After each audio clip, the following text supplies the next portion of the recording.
मित्रांनो, video number 199.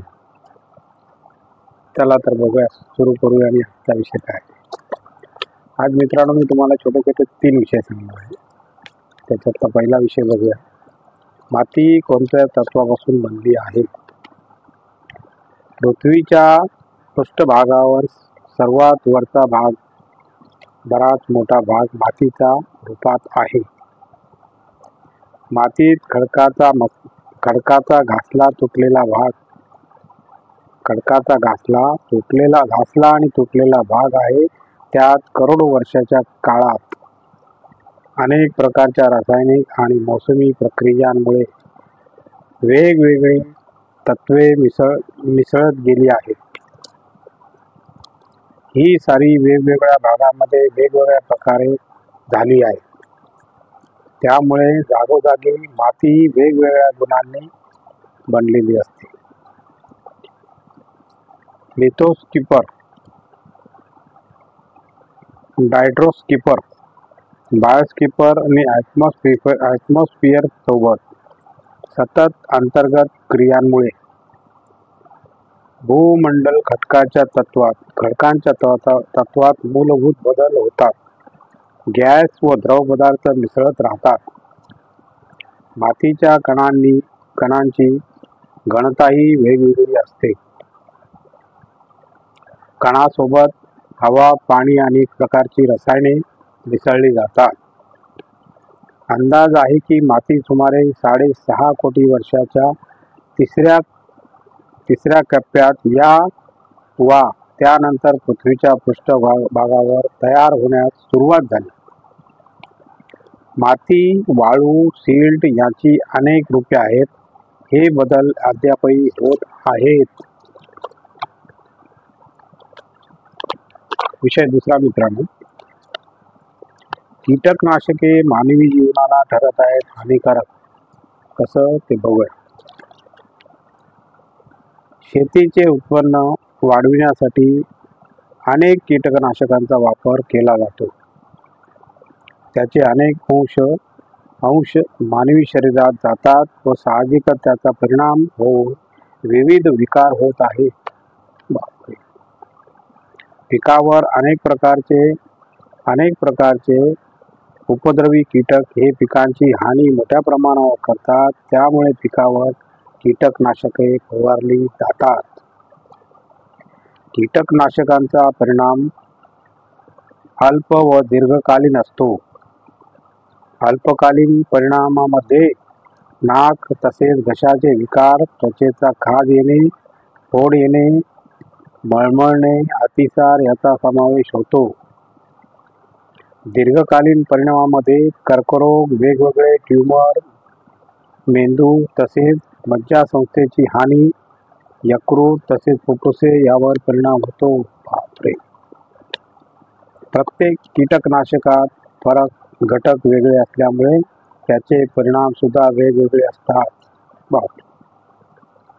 लहान मुलांच्या कीटकनाशकाचा वेगवेगळा परिणाम होतो. कीटकनाशकाबरोबर जास्त संपर्कात आलेल्या मातांची मुले वयाच्या 2ऱ्या वर्षापर्यंत मानसिक प्रगतीत मागे असल्याचे दिसून आलेले आहे. 2 वर्षांनी बालक मागे राहिलेले आहेत. कीटकनाशकाच्या अतिवापरामुळे पंजाबमध्ये कर्करोगाचे प्रमाण जास्त आहे. कीटकनाशकाच्या वाढत्या वापरामुळे पंजाबातील बठिंडा हे शहर कर्करोगाची राजधानी झाल्यासारखे आहे. अर्थात सगळ्याच कीटकनाशकांमुळे कर्करोगाची जोखीम नसून काही विशिष्टच कारणीभूत असल्याचे मत इंद्रप्रस्थ अपोलो हॉस्पिटलचे मेडिकल टेक्नॉलॉजी विभागातील वरिष्ठ सल्लागार डॉक्टर मनीष सिंघल यांनी व्यक्त केले आहे. या कीटकनाशकापासून वाचविण्यासाठी आपण काय करावे? फळे व भाज्या खाण्यापूर्वी स्वच्छ धुवा. फळांच्या खालील कीटकनाशक असल्याने फळांच्या सालीवर कीटकनाशक असल्याने ती कापून खा. भाज्या व फळे धुण्यासाठी बेकिंग पावडर किंवा व्हिनेगरचा वापर करा. सर्वात उत्तम उपाय म्हणजे शक्य असेल तर घरीच भाज्या आणि फळे पिकवा. Very good. एकूणच येणाऱ्या काळात सर्वांनीच या बाबतीत सावधानता बाळगणे जरुरीचे आहे.